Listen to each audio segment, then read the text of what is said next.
Muy buenas tardes, amigos. Bienvenidos. Políticas Públicas está en el aire. Un programa producido por el doctor Andrés Enrique, señores. Y bueno, señores, estamos a unos escasos 8 días, dictan, ¿verdad? Una de las fiestas más emblemáticas de República Dominicana. En los Estados Unidos hay 2 fechas importantes. Thanksgiving y el 4 de July, el 4 de julio. Ni siquiera Navidad tiene la connotación en Estados Unidos que tiene el 4 de julio y que tiene Acción de Gracia.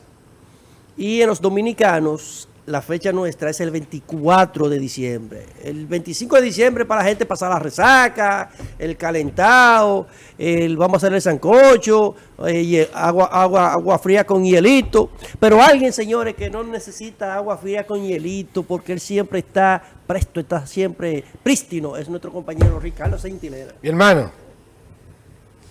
gracias amigos por el favor de su atención adelantado.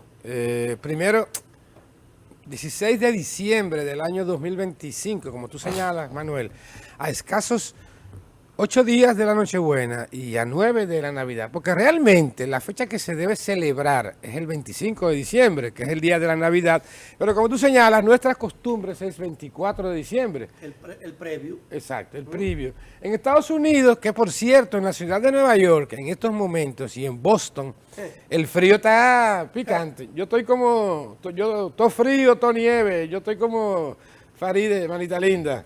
Mira, bueno, así como aquí nosotros nos dictan, bueno, en todas las sociedades cristianas dictan 8 días para la Nochebuena, pero en República Dominicana es en la Nochebuena, en la gran mayoría de los países es el 25, la Navidad, ¿verdad? En España, en España también es Nochebuena. De hecho, tenemos esa tradición. Aprendimos de ellos, sí, de la Nochebuena y la Nochevieja, que es el 31 de diciembre. Y en España tienen un asunto, una tradición de que 12 uvas, 12 o 24 eso es el 31 de diciembre. La Nochevieja, como la Nochevieja para despedir. Entonces, así, señores, también estamos a 5 días del invierno.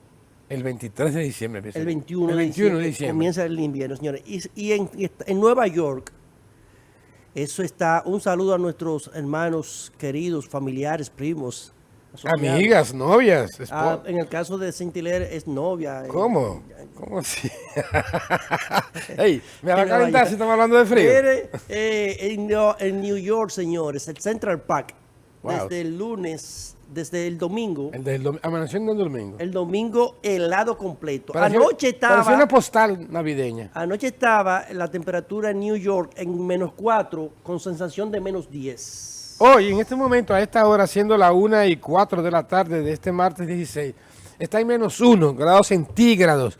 Para los que nos ven en los Estados Unidos, -1 grados centígrados son aproximadamente el punto de congelación. 14, 15 grados Fahrenheit, que es mucho, y la sensación térmica es de -4 en este momento. Tan frío. Ahora, Manuel, hay mucha gente la sensación es de -3, ahora mismo en New York. En este momento, a la 1 de la tarde, que se supone que es la hora más caliente, entre la 1 y la 3 de la tarde son las horas más calientes. Eso equivale, señores, a que si usted saca una cerveza, ¿verdad? Digo, en Nueva York usted no puede sacar en la calle. Exacto. La puede poner en la ventana afuera. Pero usted agarra, saca de una cajita, ¿verdad? De un zip-pack, una cerveza. No diga marcas. No diga marcas. No. Y usted en su casa, usted compra su zip-pack, se lo lleva a su casa, ¿verdad? Claro. Usted abre la ventana y pone el zip-pack en la ventana. Ajá. Y saca una cervecita de esa y la destapa y se le congela. Eso es lo que quiere decir que la temperatura que está en New York ahora, porque está sabrosa a nuestros, miren señores, a nuestros dominicanos que se cuiden, que se abriguen, porque anda una gripe y una influenza. Y el H3N2, que es una gripe también con unos síntomas casi parecidos a la influenza. Aquí debe haber una gran contaminación porque entonces cuando la gente cree que se le está yendo, entonces se descuida, deja los medicamentos y entonces rebota. Y el rebote es peor que las secuelas primarias de ese tipo de gripe. Así que hay varios tipos de gripe, de virus gripales en el aire. Así que con el frío se potencializan. Claro. Y así que cuídense, hermano. Y de cerveza no, denle a whisky. O al coñac, al brandy. Al tequila. Al tequila, cosa caliente. Miren, déjeme decirle algo, Manuel. Que no queremos saber de Rusia. No. Los que están fríos son los que no han sido todavía investigados en el caso de Senasa. El domingo pasado... Viene un proceso 2.0. Sí, que la gente cree que ya se acabó. No. El domingo pasado, antes de ayer, siendo ya las 10 de la noche aproximadamente de este domingo que pasó, el juez que manejaba el conocimiento de las coerciones que solicitó el Ministerio Público a los imputados que estaban en este momento, hasta ahora, le hace 10 personas, dictó orden de prisión preventiva como medida de coerción, entre otras cosas, para 7 de ellos, y 3 de ellos les dio arresto domiciliario e impedimento de salida. Mucho se ha hablado y se seguirá hablando, porque esto no acaba ahí. Hay más gentes y a eso yo me voy a referir. Miren, un entramado de esa naturaleza en términos de pandillaje, en términos de asociación de malhechores, en términos de una corrupción, no solamente en el aspecto de la cantidad de dinero que se habla, que usurparon o la corrupción fue parte de esta cantidad de que se habla de 15,000 millones de pesos aproximadamente en Senasa. Yo estoy seguro que son más, podría llegar hasta 50,000 millones de pesos, pero bueno, en esa parte yo quizás vamos a esperar que ocurran los acontecimientos para seguir utilizando la presunción de inocencia. Yo me voy a referir a la otra parte, lo que no se ve quizás, que mucha gente solamente cree que la justicia va desde el exdirector de Senasa, el doctor Jacín, y los imputados hasta ahora. Pues no. Y no hay que ser muy listo, es cuestión de sentido común. Repito, un entramado de esa naturaleza tiene variables políticas, tiene variables de secretos políticos, electoreros, consecuencias hasta militares, de los organismos de investigación del Estado. O sea, ese entramado, ese cuento, o es más corto o es más largo. En este caso yo creo que es más largo. Y no podemos de ninguna manera asumir que son los únicos culpables en caso de ser hallados culpables, aunque ya están condenados en la mente de los ciudadanos, ¿no? En términos hasta mediáticos, porque el Ministerio Público se ha encargado, como siempre o como ha hecho últimamente, en mediatizar casos de esa naturaleza, filtrando, porque hay que ser justos y objetivos, filtrando informaciones a la prensa, a los medios, sobre muchos detalles, donde se supone que están en una investigación, en una fase secreta. Pero bueno, volviendo a lo que me interesa a mí señalarles a ustedes. Miren, no solamente es la parte ética, porque estamos hablando de la salud de un pueblo pobre. Eso no tiene defensa. Por el lado que usted lo vea, no tiene defensa, independientemente de la parte económica. Pero también, vuelvo y repito, esto va a ser una caja de Pandora, Manuel. Si esta caja de Pandora se abre, como esperamos los dominicanos que queremos justicia, van a salir muchas variables. Entre ellas, vuelvo y repito, la gente que está detrás, que falta. Porque ahora también se dice que parte de ese dinero se usó para financiar la campaña del 2024 en términos de la reelección del presidente Abinader. Pero debo decir a favor del presidente Abinader que se casó con la gloria. Independientemente de lo que ocurra después, si ocurre o no ocurre, si hay justicia, si hay equidad, si son justos, el presidente Abinader se casó con la gloria al denunciar este fraude, este entramado de corrupción que no tenía parangón en la historia dominicana. Vuelvo y repito, no solamente por la parte económica, sino por la parte ética. Entonces, ¿qué pasa? Yo creo que, por lo menos en los últimos años que yo tengo conocimiento de causa, Manuel, ningún presidente que se haya acusado a alguno de sus funcionarios, y voy a hablar de Danilo Medina, ¿verdad o no? Voy a hablar de Leonel Fernández, ¿verdad o no? Voy a hablar de Hipólito Mejía, ¿verdad o no? Voy a hablar hasta de Salvador Jorge Blanco en el PRD, ¿verdad o no? El presidente Abinader se casó con la gloria, porque tuvo el coraje de poner, en buen dominicano, de tirar al medio, pero no tirar al medio, porque él está haciendo lo que corresponde y lo que marca la ley. Pero la realidad es que nadie se haya puesto en eso. De igual manera, ahora, también debo reconocer que cometió una torpeza política el presidente Abinader, cuando la misma noche que salió reelecto el año pasado, dijo que no iba más. Eso, en términos de psicología política, nos lleva a la conclusión, sin ser genios ni mucho menos, a que eso le dio como la puerta, el pistoletazo de salida para la corrupción de sus mismos allegados, de la misma gente que él confió en términos políticos y en términos inclusive de amistad, como en este caso. presidente, no debió haber dicho eso.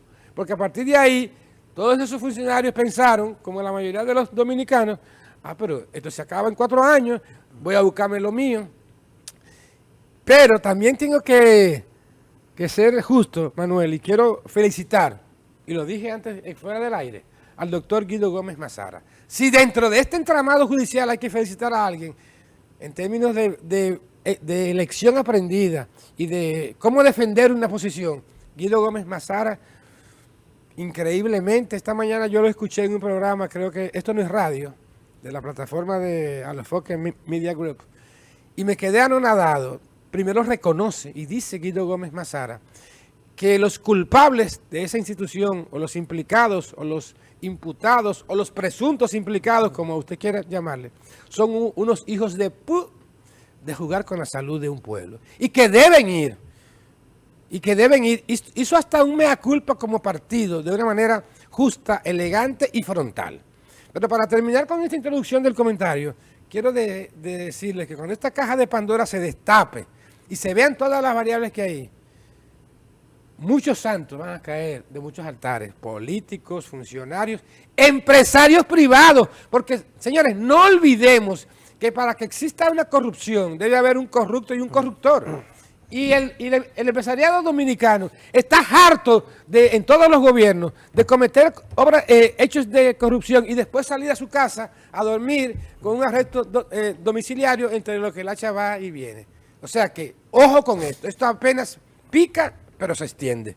Mira, todo el mundo que me ha escuchado sabe que condenamos de forma categórica el acto vandálico, criminal y asesino que cometieron algunos de los directivos de SENASA con un grupo empresarial.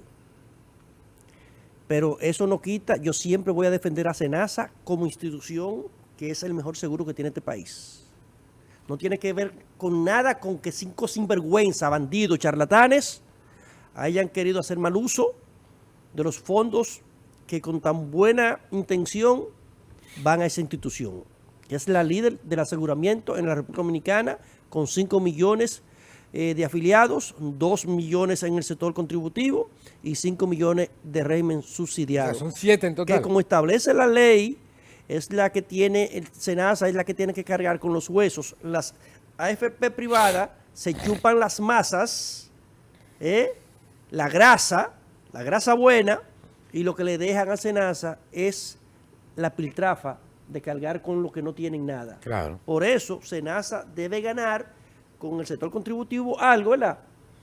Esa parte debe compensar una parte de los subsidiados y la otra tiene que cubrirla el Estado con el presupuesto. Por ejemplo, en el año 2023, SENASA arrojó un superávit de 540 millones. Sí, pero y en el 24, sí, pero una pérdida. Pero recuérdense que de ahí se crearon 2 millones no, está y bien. tenía que el gobierno compensar. No, pero sí. esto también es parte del robo, porque también, entonces en el 24 arrojó un déficit, una pérdida de 3.800 millones de pesos. Entonces, miren, sí, ¿no?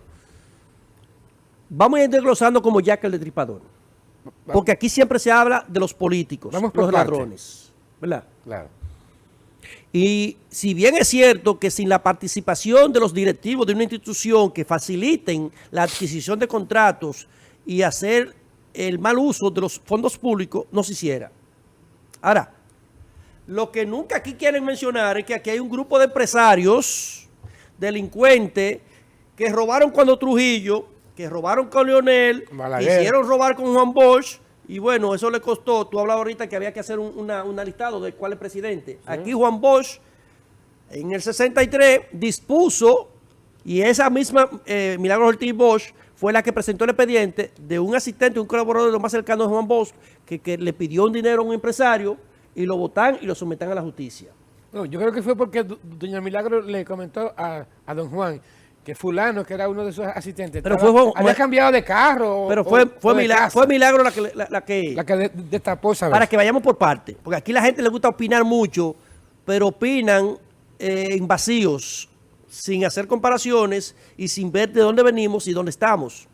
Con Balaguer, 12 años de robo, atraco, asesinato, de todo. Se crearon los famosos 100 millonarios nuevos. Balaguer decía, la corrupción llega hasta la puerta de mi despacho. Así es. No se instrumentó a nadie. Sí. Los casos de Guzmán, creo que ha sido uno de los gobiernos más honestos de este país. No recuerdo. En Jorge Blanco, a Jorge Blanco lo instrumentaron y el propio Balaguer reconoció que fue por una sobración de una piña, sí, que compró el Ministerio de Defensa, que no tenía que ver con el gobierno, pero era más fácil desbaratar a Jorge Blanco, que era el líder de la oposición en ese momento, y ahí ustedes saben lo que pasó con el PRD, se mataron entre Masluta, Peña Gómez, Jorge Blanco, se dividió el partido y Balaguer volvió y se inquistó. En el 95, tras una denuncia que recuerdo yo como ahora, estaba niño, Anicia Ricci era directora de aduana, sí. Y se le acusaba, señores, oigan, en el 94, el presupuesto del 94, del 95, en este país eran como 18 mil millones de pesos, y 18 mil millones. Y se hablaba de que supuestamente Anicia Ricci se habían no robado, ¿verdad?, sino violentado en los procesos, porque no es que se roban ese dinero, sino que le dejan de cobrar al Estado esa cantidad de dinero y ellos se buscan una parte.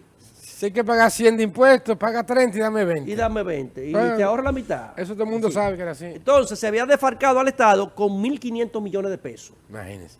Cuando el presupuesto de la nación... El 10% del presupuesto. Cuando el presupuesto de la nación en el 95 rondaba los 16 mil millones de pesos. Sí, el 10%. Y una sola institución. Sometieron a Anicia Ricci, pero nada pasó. ¿Usted recuerda qué pasó con eso? Nada.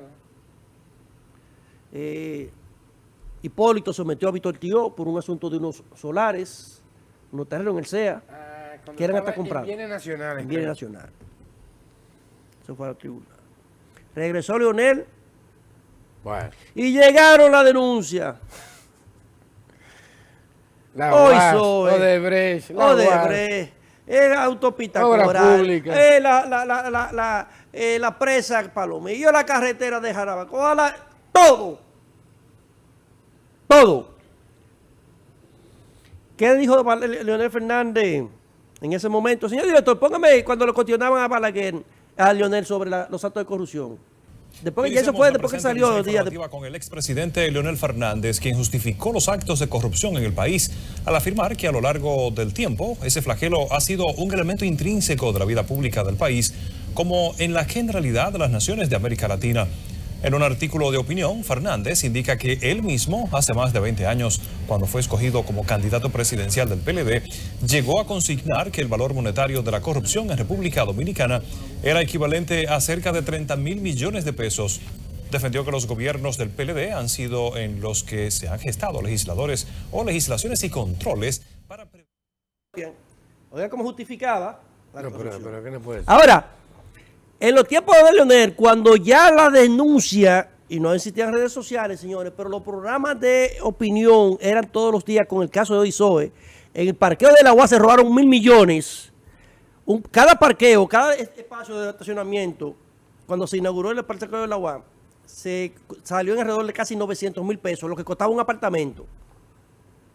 Y se instrumentó un expediente de Odebrecht. Por la presión internacional, realmente. De Oisoe. Perdón, a Oisoe con el asunto de Sunland. Sí, exacto. Pero Pequeño, que es enemigo de este programa, y él no quiere que uno haga la denuncia aquí, ni haga un plano, ¿verdad? un gráfico histórico de una secuencia. Entonces me dice que tengo que irme a la pausa. Y cuando yo regrese, yo voy a seguir mimito aquí, mimito donde me quedé. Vamos a la pausa.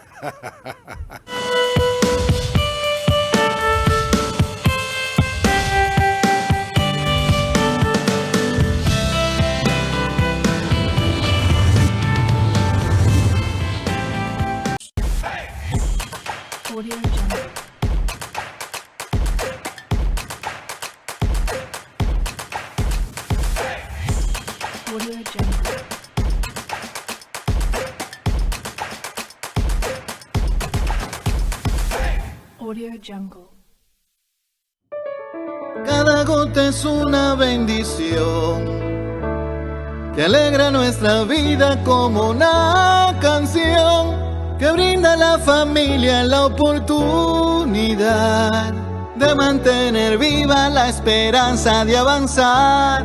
Cada uno de nosotros nosotros está dispuesto a hacer su mejor esfuerzo para que el agua llegue a ti siempre. Corporación del Acueducto y Alcantarillado de Santo Domingo, CAS. Esto es mío. Claro que yo puedo. En mi proyecto somos curiosos, valiente, luchador y soñador. Hay que soñar en grande. Y yo sueño con lo más grande. Si hablamos de honestidad, vayan y pregunten. porque yo soy honesta de verdad. Nunca dejo de pensar en lo demás. Así soy yo. Así soy. Porque yo soy de aquí. De aquí. Y por eso, yo soy invencible. Cuando los dominicanos creemos en nosotros mismos, somos invencibles. Lo sabemos porque somos Banreservas, el banco de todos los dominicanos. Esta gestión del Indotel prende todo el día. Un año del oro lo dice la gente. La tecnología para el barrio es alegría. Y la conexión se siente presente. Ae, ae, ay, hombres son verdad. Ae, ae, ay, hombres son verdad. Ae, ae, ay, hombres son verdad. Ae, ae, ay, hombres son verdad. En 12 meses hicimos acciones, cajitas, señal y wifi entregado, llenando de fibra todos los rincones para que el futuro se... Esta es una prueba inequívoca que hemos puesto en el Indotel, la tecnología al servicio de la gente.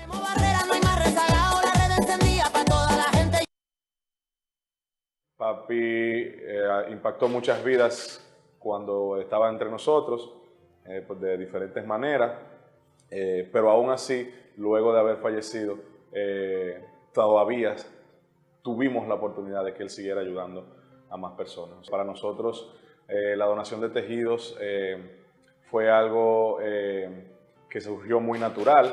Realmente, obvio, uno nunca está preparado para ese momento, pero una vez nos lo plantearon, pues nosotros dijimos, sí, ¿por qué no? Y realmente fue un proceso bastante natural, bastante fluido. Nos sentimos muy orgullosos de nosotros saber que a pesar de no tenerlo aquí con nosotros, hay alguien que sí se le cambió la vida, hay alguien que pudo utilizar esos tejidos para mejorar su vida. Yo realmente exhorto a la población que tengamos un poquito más de conciencia y conocimiento sobre lo que es la donación de órganos. Es algo que realmente va a impactar vidas, y las personas que están necesitando esos órganos pudieran estar más con nosotros aquí en la tierra. Y realmente es algo que nosotros, físico, que nos llevaríamos a la tumba, y que aquí en la tierra pudiéramos tener la oportunidad de que otras personas puedan sacar beneficios de cambiar vidas y de tener más adelante la oportunidad de vivir unos años más y estar con sus seres queridos.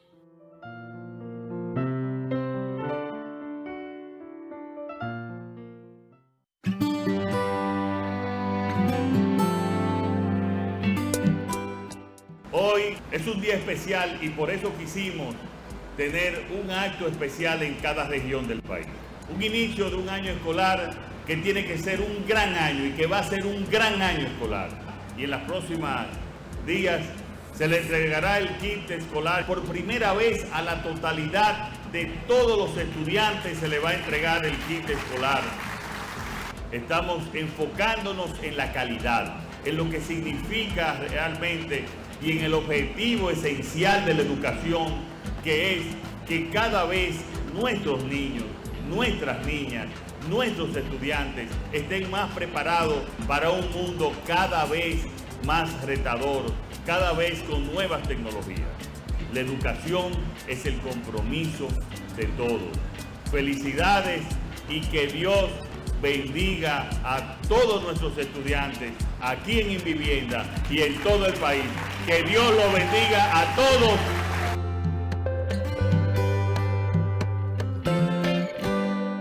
Evita crear basureros improvisados. Estos son grandes focos del mosquito del dengue. Cuida tu hogar y tus vecinos. Es hora de accionar. Ganémosle al dengue.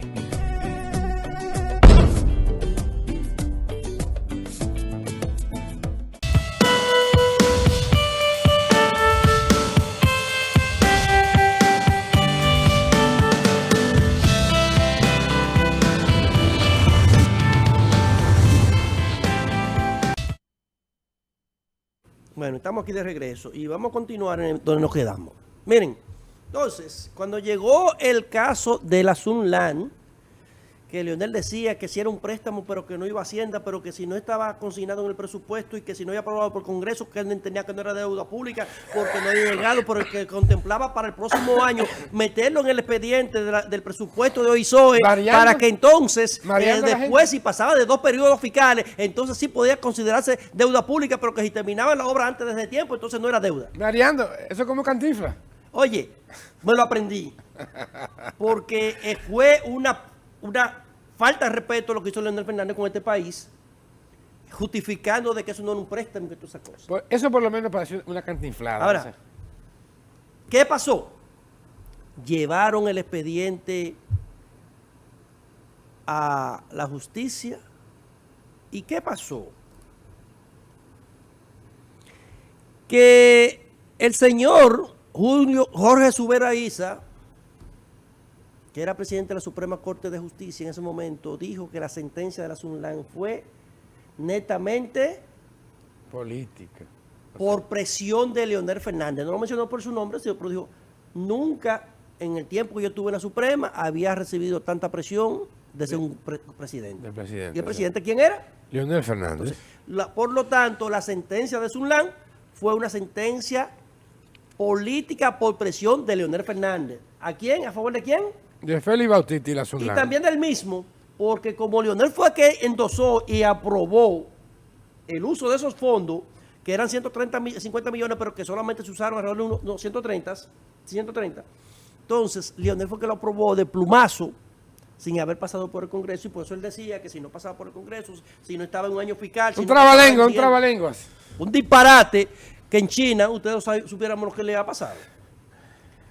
Vino el otro tema, sale Leonel del gobierno y llega Danilo. Tiene otro tema con Félix Bautista. Lo acusa el Ministerio Público de haber manejado 25 mil millones en el sistema financiero sin poder justificar ni 30. Félix Bautista declaró en el 94 500,000 pesos cuando entró a OISOE como su patrimonio, 500,000 pesos. Se fue debiéndole 3 meses ahí al casero de él que hay en la UAS.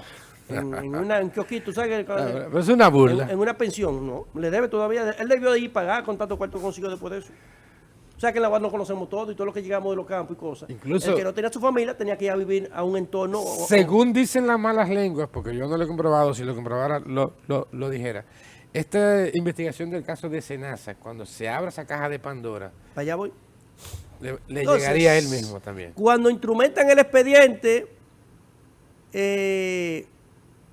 el de OISOE lo declararon inconstitucional. Oye, una sentencia bandida, que los jueces de eso debieron estar presos todos.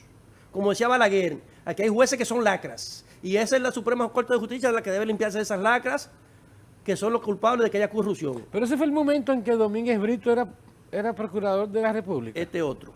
Entonces, y él mismo dijo que no... Cuando instrumentan ese expediente, lo habían sometido, le habían depositado varias querellas, y su amigo Toniel Bonilla, que lo veo ahora escribiendo en las redes sociales, que combate a la corrupción, en la gestión de ese sinvergüenza, que fuimos miembros del Consejo Universitario juntos y la UAS, se depositaron 256 querellas y las archivó todas.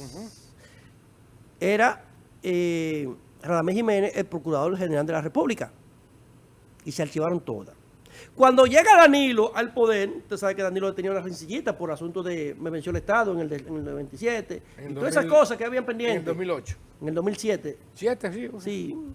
Porque las elecciones eran en el 2008. Y Danilo se tenía guardada. Y usted se recuerda que en el 2012 de una vez, en el 2013 comenzó de que los vientos soplan. Hacer propaganda. Danilo no se había sentado bien. Y ya Leonel estaba haciendo campaña. Sí, pero a la semana de Danilo juramentarse como presidente en el 2012, empezaron las marchas frente a Funglode, ¿usted se acuerda? De los jóvenes. Y dijo que encontró un cajón lleno de facturas. Eso fue en una actividad, en una inauguración en San Juan, en una escuela, que encontró un maletín lleno de facturas. Entonces, instrumentan el expediente de Félix Bautista por haber manejado más de 25 mil millones. Ahí estaba el amigo de él, el socio de él de allá de Barahona, que en todos los casos salía libre. Ahora recientemente le dieron en la cotilla a Bolívar. A Bolívar, me acuerdo el apellido ahorita. Que en todos los casos de Félix Bautista siempre estuvo ahí porque eran socios de... ahora fue delator, creo. Ahora se en el asunto de Pagán, de Francisco Pagán. Y devolvió 10 millones de pesos y le dieron en la cotilla. Porque que la gente habla de los políticos, porque no hablan de los empresarios. Y Bolívar Díaz un empresario. Entonces, por cada político ladrón hay 10 empresarios que quieren ir a robarse el Estado. Entonces, cuando instrumentan el expediente de Félix Bautista, viene el no al lugar. ¿Quién lo da? Mocoso Segarra. Dice Domínguez Brito que esa sentencia la dieron de no al lugar porque Mocoso Segarra lo había nombrado Félix Bautista, que ya era fiscal del distrito. Era juez. Era juez de la Suprema. Que lo había nombrado el propio Félix Bautista cuando llegó a senador. Y dijo, ese senador, ese caso lo desempolvelló, que estaba archivado, Otoniel Bonilla, bajo la autorización de Radamés Jiménez. Y le dieron el no lugar. Y cuando le dice, ¿usted va a apelar? No, porque ¿cómo vamos a apelar? Si los jueces para dónde va ahora, también lo nombró Félix Bautista. ¿Usted me está entendiendo? Sí, claro. Entonces, para que la gente vea que el PLD aquí ni en la Fuerza del Pueblo pueden hablar de que cuestionar, de que... sí, pero mal de todos, consuelo consuelo ahora están en los tribunales.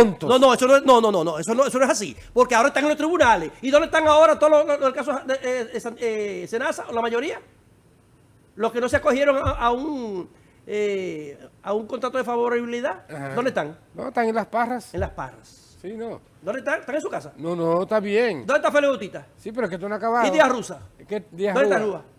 Esto no ha acabado. Entonces, lo propio pasó con Díaz Rúa.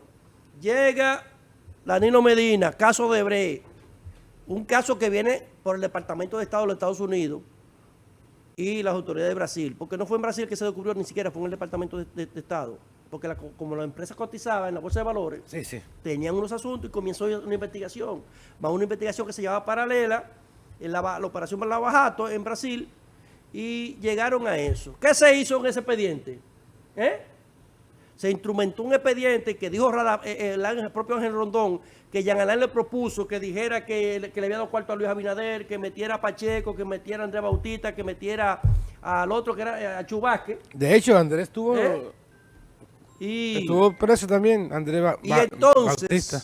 El expediente, cuando lo llevaron a la medida de coerción, ¿qué dijo Miriam Germán en ese momento? Que era jueza de la Suprema.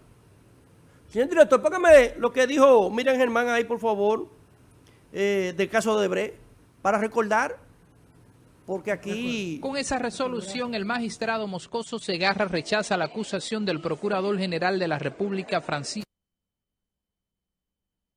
Sí, el último. Manuel, pero déjame decirte algo. Para terminar... yo estoy entendiendo la cronología. La cronología, entonces, para que veamos. Entonces, miren,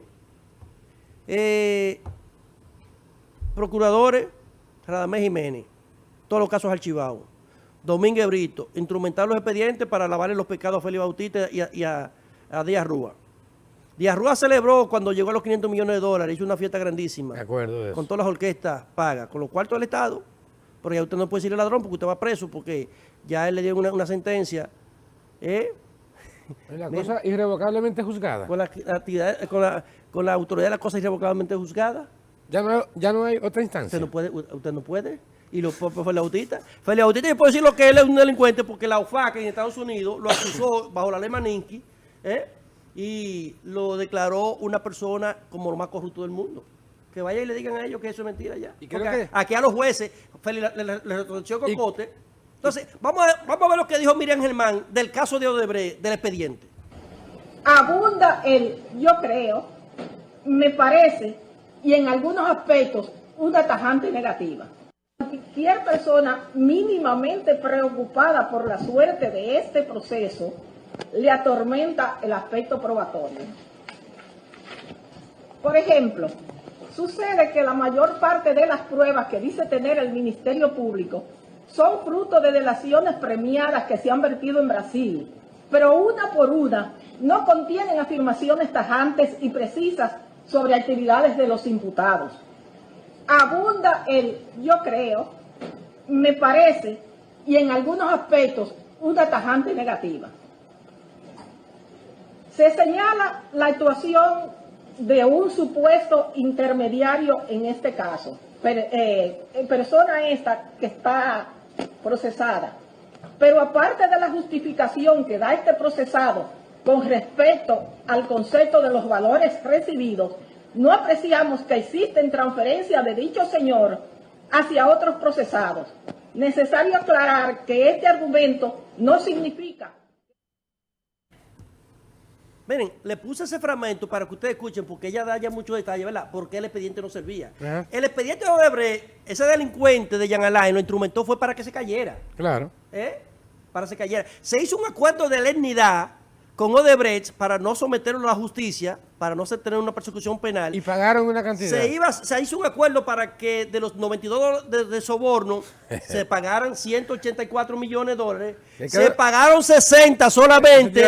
Odebrecht se declaró en quiebra. Y ustedes saben quién perdió los restantes 124 millones de dólares. Nosotros, el pueblo. El pueblo. Ahí hay unos abogados que usted lo ve opinando también de corrupción y todas esas cosas, que fueron los abogados que le dijeron a Jean Alain, y prepararon ese acuerdo de legalidad, que deberían estar presos también. Claro.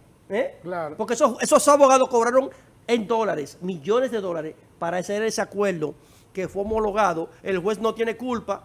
No, porque el juez es lo que le llevan. Lo que le llevan. Y las pruebas. Pero se instrumentaron y no hubo un expediente, señores. Entonces, en este gobierno, hubo una denuncia del número 13, el de la lotería, procesado. Y suelto después. ¿La justicia quién es? ¿Esos jueces de quién son? No sé. ¿De quién nombró todos los jueces que hay en el sistema? ¿En qué gobierno se nombraron? En el PLD. En el PLD. Sí. Luis no se nombraron un solo juez. Los que se nombraron ahora en el TCE, que fueron confirmados. Todos los jueces, ¿quiénes lo nombraron? Leonel y Danilo. Todos los jueces del sistema de justicia dominicano son de Leonel y de Danilo. Y todos los fiscales que están ahí, ¿de quién son? De Leonel y Danilo. Ajá. Entonces, llegó el caso Intran. ¿Dónde está el caso Intran? Ayer creo que estaban conociendo algunas... En los tribunales. Y pidieron que le pagaran 12 mil millones. El Estado pidió... Por los gastos, porque recuerden que el gasto... con 12 mil millones de pesos a Hugo Veras y el Estado incurre en gastos. Y a Jochi Gómez. Llegó caso Senasa. ¿Dónde está el caso Senasa? Se está conociendo. Ahora, mencióname un caso en el tiempo de Leonel que fuera... que por disposición del mismo gobierno, porque el procurador lo nombraba el presidente de DEO y era Ramón Jiménez. Dígame uno que me llevaron... No. Recuerde mi comentario al principio del programa. Dígame uno de Danilo. Ninguno. No recuerdo. Entonces, señores, vamos a apoyar corrupción bajo ninguna circunstancia.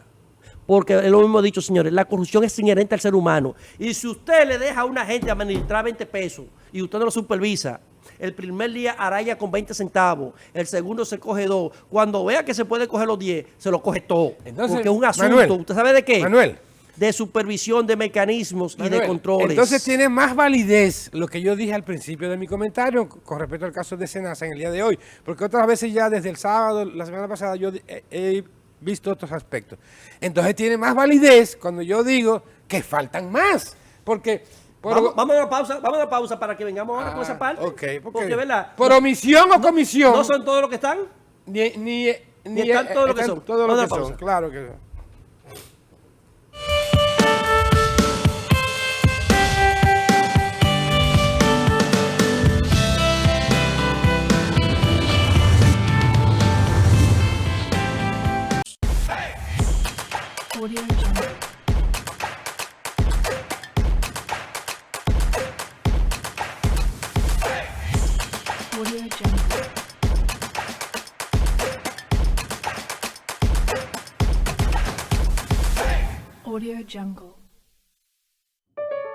Cada gota es una bendición que alegra nuestra vida como una canción que brinda a la familia la oportunidad de mantener viva la esperanza de avanzar Cada uno de nosotros está dispuesto a hacer su mejor esfuerzo para que el agua llegue a ti siempre. Corporación del Acueducto y Alcantarillado de Santo Domingo, CAS. Esto es mío, esto es mío. Claro que yo puedo. En mi proyecto somos curiosos, Valiente, luchador y soñador. Hay que soñar en grande. Y yo sueño con lo más grande. Si hablamos de honestidad, vayan y pregunten. porque yo soy honesta de verdad. Nunca dejo de pensar en lo demás. Así soy yo. Así soy. Porque yo soy de aquí. De aquí. Y por eso, yo soy invencible. Cuando los dominicanos creemos en nosotros mismos, somos invencibles. Lo sabemos porque somos Banreservas, el banco de todos los dominicanos. Esta gestión del Indotel prende todo el día. Un año del oro lo dice la gente. La tecnología para el barrio es alegría. Y la conexión se siente presente. Ae, ae, ay, hombres son verdad. Ae, ae, ay, hombres son verdad. Ae, ae, ay, hombres son verdad. Ae, ae, ay, hombres son verdad. En 12 meses hicimos acciones, cajitas, señal y wifi entregado, llenando de fibra todos los rincones para que el futuro se... Esta es una prueba inequívoca que hemos puesto en el Indotel, la tecnología al servicio de la gente.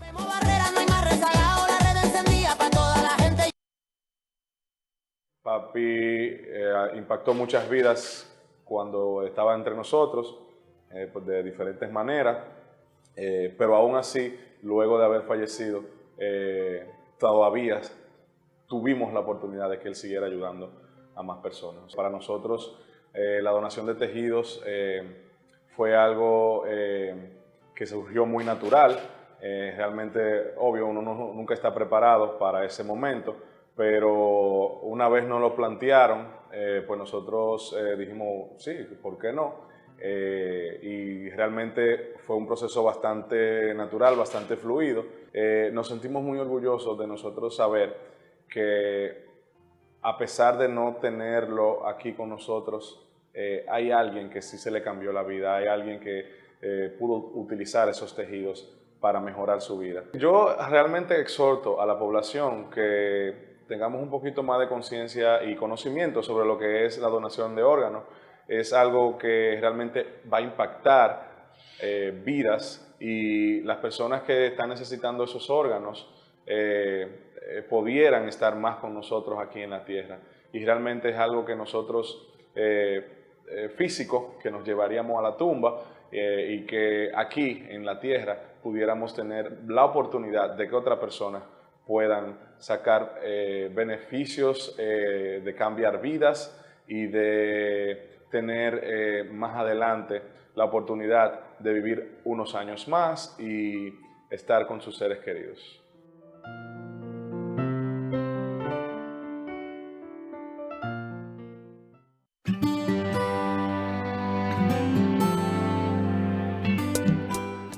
Hoy es un día especial y por eso quisimos tener un acto especial en cada región del país. Un inicio de un año escolar que tiene que ser un gran año y que va a ser un gran año escolar. Y en los próximos días se le entregará el kit escolar. Por primera vez a la totalidad de todos los estudiantes se le va a entregar el kit escolar. Estamos enfocándonos en la calidad, en lo que significa realmente y en el objetivo esencial de la educación, que es que cada vez nuestros niños, nuestras niñas, nuestros estudiantes estén más preparados para un mundo cada vez más retador, cada vez con nuevas tecnologías. La educación es el compromiso de todos. Felicidades y que Dios bendiga a todos nuestros estudiantes aquí en Invivienda y en todo el país. Que Dios los bendiga a todos.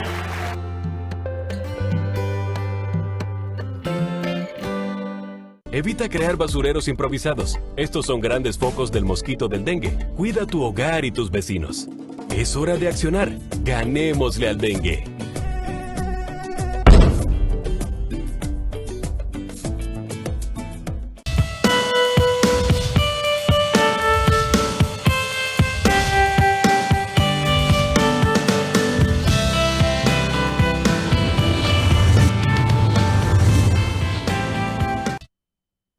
Para continuar con el tema de todas las aristas que tiene el caso Senasa, porque como dijimos al principio del programa y de mis comentarios, y como dijo al terminar el bloque anterior, ni son todos los que están, ni están todos los que son. Yo quiero entonces en este momento, porque yo quiero dibujarte con mis manos. Usted me quiere sabotear el comentario, aunque está bonita la canción. Ese es Nino Bravo. No. Elio Roca. Elio Roca. Ah, nosotros somos porque somos de la misma generación. Pero tenemos buen gusto. Pero miren, óigame bien. Cuando yo dije que este caso de Senasa pica y se extiende y que vamos a seguir escuchando y que deben haber más investigados, es por lo siguiente. Que algunos que están tratando de calvar, después van a querer buscar tierra para querer tapar. Porque le voy a decir una cosa. Si tú dices, como es verdad, que la corrupción es inherente al ser humano, lamentablemente desde que el mundo es mundo, significa... La gente cree como que eso es de República Dominicana. No. Mira, escúchame que te interrumpa. Señores, miren, para que ustedes vean si la corrupción es tan inherente al ser humano, en China los funcionarios saben que si roban, lo van a fusilar. Sí. Y como quiera lo hacen. Y lo hacen. En Singapur saben que si roban, lo van a fusilar. Sí. En los países árabes, donde en Irán y esos sitios, saben que si cometen un delito y una cosa, lo van a fusilar y la gente lo hace. Claro. ¿Sabe por qué? Porque es inherente al ser humano eso, hermano. Es decir, si no hay una supervisión, si no hay una vigilancia y usted le pone a la gente a manejar cosas, llega un momento en que hay descuidos. Como decía, una vez yo recuerdo escuchar hace mucho que cuando la época de la depresión en Estados Unidos, en Chicago, que era la ciudad de la mafia básicamente, y después Nueva York, el presidente puso un fiscal, un juez muy duro en esa ciudad desde ese momento. Y bueno, iban los mafiosos a ofrecerle y nada, y le subían de 5, 10, 15 y nada. Llega un momento en que ese mismo juez que nombró el presidente en ese momento, creo que era Eisenhower, no recuerdo, el juez va y le plantea y le pone la renuncia al presidente en su escritorio y le dice, el presidente asombrado, pero ¿y por qué si usted lo está haciendo muy bien? Y él le dijo, presidente, tengo que renunciar, ¿sabe por qué? Porque todo hombre tiene su precio y ya me estaban llegando al mío. O sea, ¿te entiendes? Pero volviendo al caso de Senasa. Estamos piqueritas. Sí, ya me están llegando. Entonces yo prefiero... Todo hombre tiene su precio. Todos los seres humanos tienen su precio. Solo que todos no valemos lo mismo. No, por eso dijo él. Todo hombre tiene... En este caso dijo de hombre. Dijo todo hombre... Son metálicos. No, otros... Y si quiere ponerle montos, que aunque con eso se haga otras hay gente cosas. que tú no le pones montos, pero le pones otras cosas. Claro. Todo... Quizás le resuelven un tema familiar.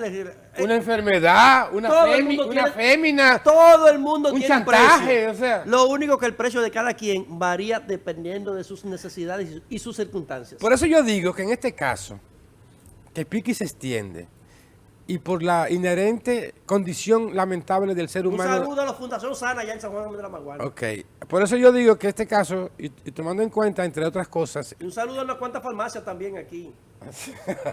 Y clínicas. Porque espérate. Espérate. Sí, que hay que hablar de los médicos también, envueltos en Mira, ese... el entramado es muy amplio. Vamos a ser breve porque se nos está yendo el tiempo. Date rápido, porque no quiero que dejemos el tema de las clínicas. Déjeme terminar, nada más. Por eso que yo digo que este entramado y este caso pica y se extienda.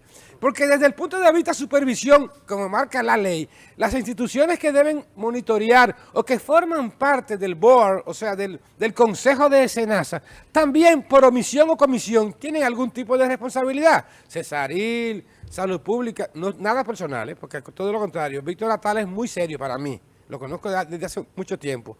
Pero son también... Víctor, creo que el Ministerio de Salud Pública, es el presidente del Consejo de Senasa. Si vamos a eso, todo tiene eso, pero también estos médicos vagabundos, rastreros, antiéticos, que se prestaron a sobrevaluar, a sobrefacturar, a facturar procedimientos que no hacían, son unos rastreros, porque los médicos de hoy no son a los de hace 30 o 40 años, donde la ética primaba desde el momento mismo que hacían el juramento famoso el hipocrático en la medicina. Pero las farmacias también, pero los empresarios que también, según datos, inclusive Eduardo Riz recibía 130 pesos por cada afiliado de Senasa, ya sea entre contributivo y No, el subsidiado. El subsidiado. 5 millones de personas mensual, multiplíquemelo por 130 pesos, ¿cuánto eran? Mucho cuarto. Mira. Entonces, al final de cuentas, volví y repito, a mí me va a indignar, y a usted como ciudadano, que quieran también, de una forma u otra, tapar en algún momento el real entramado donde están involucrados sectores médicos, farmacias, funcionarios, por omisión o comisión, me refiero en este caso a demás funcionarios. Esto no se puede quedar así. Mira, el presidente tiene que seguir cónsono con la decisión de haber permitido que la justicia actúe en este caso. ¿Sabe cómo? Dejando que la investigación siga. Pero hasta si lo dejó con Santiago Jacín, tienen que estar seguros hasta todo el mundo último que van a seguir. Consecuencias. Mencióname cuáles son los políticos que están en el caso. No me hable de que Santiago Jacín no es político. No, mencióname cuáles son los políticos. No, Santiago Jacín. Ajá. ¿Y quién más? Más nadie. Todos los otros eran colaboradores. Colaboradores. Y todos los otros son empresarios. Empresarios, médicos. Médicos. Que miren, señores. Hay clínicas, Manuel, que no aparecen. Clínicas. Que no existen. Miren, señores. Increíble. La degradación médica, yo creo que aquí hay que comenzar a quitar ese cuatro. Porque un médico maldito, pues no lo puede llamar de otra forma, y excúseme un médico maldito que se preste para autorizar una prótesis que no se le puso a un paciente, que autorice un cateterismo a un paciente que no se le hizo, es un médico que debe darle cáncer. Un implante un asunto. De cadera, eso no es un médico. Eso es un sicario, un mercader, un maldito. Entonces, yo vi un pronunciamiento de Andecli que dice que las clínicas que se metieron en eso que resuelvan. Esa es la posición que debe estar correcta de todo el mundo. Al médico que se prestó para eso hay que quitarle el S4 porque es un asesino. Y las farmacéuticas que se prestaron para eso, yo entiendo que también hay que comenzar a quitar los permisos. Someter a todos esos farmacéuticos. Exacto. Aquí hay farmacéuticas que han crecido, mira, como el paquete aquel. Robándose los cuartos de una gran parte. La Sociedad Oncológica del país denunció oficialmente todo lo que estaba ocurriendo con la gente que se pudieron morir o que se han muerto o que no pudieron o que llevan una vida deteriorada por falta de medicamentos o falta de autorizaciones o sobreautorizaciones y hasta muchas quimioterapias en los almacenes. Es un abuso. Yo creo, señores, que las consecuencias tienen que expandirse, tienen que irradiarse, señores, porque todos esos médicos que prestaron para eso, hay que quitar el S4, que se vayan a trabajar construcción. Un farmacéutico que se prestó para eso, que lo metan preso, tiene que ir a meterlo preso también, pero que le quiten la farmacia, porque una gente así es capaz de venderle un medicamento vencido a usted, es capaz de hacer cualquier cosa. Nos vemos mañana. Bye, hasta mañana a la 1 de la tarde estaremos de nuevo con ustedes aquí en vivo en Políticas Públicas. Manuel Rojas y Ricardo Seniler se despiden. Buen almuerzo.